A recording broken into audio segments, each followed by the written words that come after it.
All right, you guys. So Arc Raiders has probably been the biggest gaming surprise I've had all year in 2025. And that's saying a lot in a year that's as jam-packed as this. And it's no surprise that like a lot of us love Arc Raiders. This is a game that is doing a lot of things right. And in this video, I kind of just want to highlight what Arc Raiders is doing and how it's managing to keep its player base so engaged and how I feel like if they keep this momentum going, they're definitely going to be, one of those long-lasting live service style games that every developer wishes they had, right? Every developer's trying to get a live service game to pop off as heavy as Arc Raiders is, and somehow a lot of them are just struggling so hard. So before we get into the video, do me a favor, like, subscribe, let me know down below your guys' thoughts and if you're playing Arc Raiders or not, right? All right. Now that we got all that out of the way, let's jump into what Arc Raiders is doing and why it's so special, right?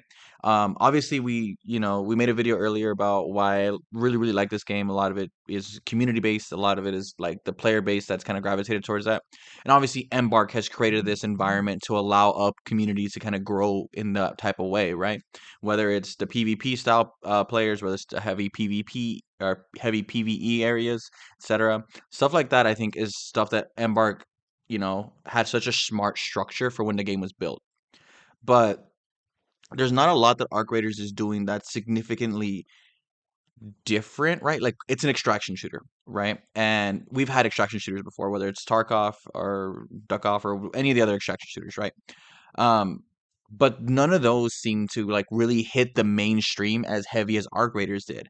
And I think when you even look at a even grander scope, and let's say this is a shooter, or let's say this is just a general live service game, Arc Raiders is one of those games that is definitely in my head is gonna last for a long time. The developers have an idea of this lasting 10 years. I hate when developers say that, but Embark is one of those companies that just understands multiplayer so well. I honestly believe that Arc Raiders could sustain 10 years, and a lot of that reason is the proof is in the pudding, right? It's easy to say we want a game to last 10 years.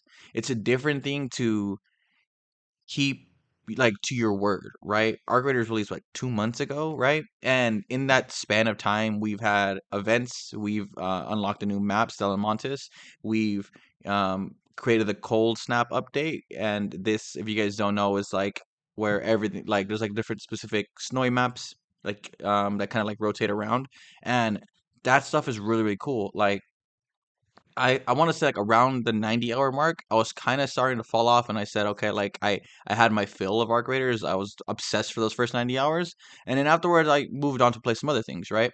And every time I try to step away, they come up with something that makes me want to dive back in, right? Whether it's the expedition, where I'm actually very excited to try to um sign up for the expedition. I'm juggling a bunch of games, so it's kind of hard to hit the criteria for me personally. But with that being said, if this was like the game that I was playing and just Arc Raiders, oh yeah, 100% I would have qualified or whatever, right?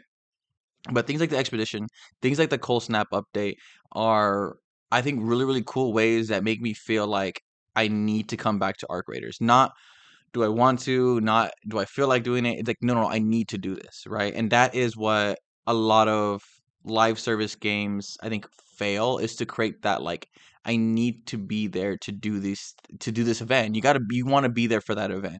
And I think that's super cool. And I think that Embark really understands how to keep its player base engaged with these little events, and they're very minor. I'm not like adding a snow map with like different like ways of playing the game is I think a very smart way to use existing assets and just adding something slightly different to tweak it to make it that much better, right?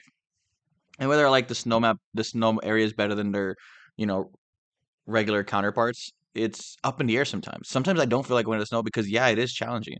Yeah, I do have to play very differently than I would play in a regular map. I can't just take down a rocketeer in the snow as easily as I could in a regular map. So stuff like that makes me and changes how I want to play, how I want to dive into this, and I really really am excited to see how they kind of keep using the same small format they did and find ways to make it feel fresh and make it feel new. Even if it's as simple as like, hey, we've up the amount of times that you can get blueprints right now. Like before they like slightly nerfed the blueprint, spawn points or whatever. I feel like I had to be there to try to collect as many blueprints as I can, right? Because who knows how long that's gonna last? Who knows how long is it gonna be this extended period of like high, high chance of finding rare blueprints like that. So stuff like that I'm like, okay, they're creating these moments where like you kind of you need to be there for this moment, or else you're only gonna hear stories about it, right? You're only gonna hear, oh damn, remember when blueprints were everywhere, or remember when everything was snowy, stuff like that. It's like that's how you make a community need to check in consistently. And I don't know, like how much they can keep doing with the same, structure of the game, and at what point they need to evolve it or change it. But one of the things that I really applaud Embark is this isn't necessarily their first time doing something similar to this. I remember when finals dropped, there wasn't a lot of maps, right? But because of the way the destructibility worked, the player base was able to kind of like reshape and reform the map in ways that changed how you played the game every round. It wasn't the same match over and over again like it would be in a Call of Duty, right? Same thing with here. These small updates force the player base to either play differently, want to focus somewhere else. I would notice that like certain maps would be very, very PvP heavy, and then all the PvE style players would kind of gravitate towards a different map. And then like that kind of just like spirals out. And I see when I see streamers play, like they typically gravitate towards a certain map, and then they move to another one. And the next one becomes their favorite, right? I feel like at a certain point, everybody I've seen has said, "Damn, Battlegrounds is their favorite," or "Blue Gate's their favorite," or at one point, Spaceport is everyone's favorite. Like for me personally, my favorite is Blue Gate, Spaceport being my least favorite. But now I'm finding reasons to go to Spaceport more often, so it's making Spaceport more fun for me. Even especially in the snow, I feel like the snow in Spaceport is probably one of my favorites. And it's stuff like that it's like that's how you want to keep this, hungry fan base fed. You keep them fed. You keep and not with the full thing. Like you don't need to drop anything game changing. You don't need to change what works. You just need to tweak it slightly enough where the people who are there often and who are familiar with where every loot point or every spot point is or where everything else is at, change it up slightly. That makes them, who are already in love with this. It makes them feel like they need to do something different, right? Bringing this back to the snow. When I'm in the snow and I can't be out in the snow and I can't just travel across the map in that, whatever amount of time I'm allotted on spawn, that makes it that much more challenging. I have to think differently. I have to find, I run into a lot more players this way because I'm forced into shelter with them. And that makes things a lot more tense too because I don't know how they're feeling, right? I don't know what resources they brought, if they're ready to fight. I remember when I first hopped into Cold Snap, people were very aggro. People were shooting me on site. Lately, when I hop into Cold Snap, depending on the map, I feel like Buried City's still pretty PvP. But like I was on Spaceport earlier, and everybody I ran into was just trying to stay out of the cold. Right? We're all just trying to bundle up. We're all trying to get what we need to get, especially with this going on at the same time that the expedition's going on. And if you don't have your stuff, you're kind of scrambling to collect what you need. And I don't know. That's just this fun thing. I think there's an energy inside Arc Raiders that is unlike any other game that I can play right now. I can't get that Arc Raiders experience from any other game that I play personally. And maybe, I don't know, I never played Tarkov, so maybe that's how Tarkov was, so I can't speak to that or say that it's exclusive. This is the type of experience that's exclusive to Arc Raiders. But for me, this game, not only did it create enough buzz with the mainstream, not only did it make it accessible for everyone to hop in, but it's keeping everybody, you know, on it. It's keeping everyone wanting to play this game, and that's making this feel more fun. There's a huge community behind it, and like tip of the hat to Arc Raiders. I hope moving forward, other developers look to this game and not necessarily take the game, right? Because I know there's going to be other Arc Raider clones out there, right? That happens with everything, but I want them to be able to take this game, see what they're doing right, and I want other developers to say, okay, like maybe we don't need completely ground changing, updates to keep the game feeling fresh.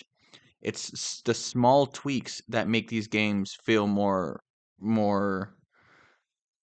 different, like make you feel like you want to play more, make you feel like you want to engage more, especially with the events. The events are so cool. And even though they're like, very minor, like I'm gonna be honest, I don't care about every other event. There's the Flickering Flames event. I don't really care about it. But if I have nothing else to do, I'm gonna get that part. I'm gonna get that stuff done too, because you might as well. You're already there. You already want to play the game. Now it just gives you a little more something to do, right?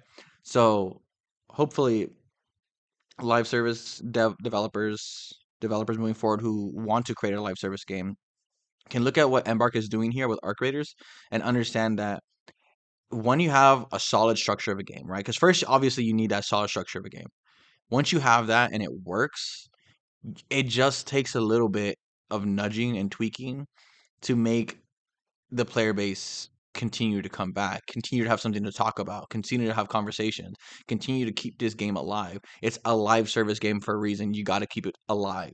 You can't release the game and then expect people to, wait months before an update, because there's people who will demolish a game within the first week or 2 weeks, right?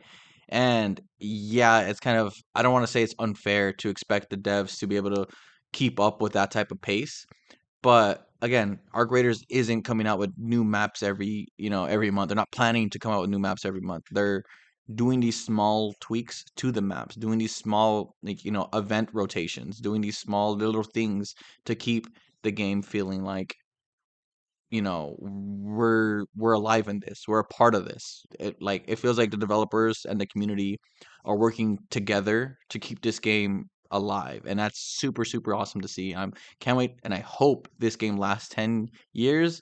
That's gonna be really cool if it does. Anyways, you guys, I ranted long enough. I'm gonna leave it like that. Again, like I said, let me know down below what your guys' thoughts are on Arc Raiders and everything in general if you're playing it, and I'll see you guys in the next one.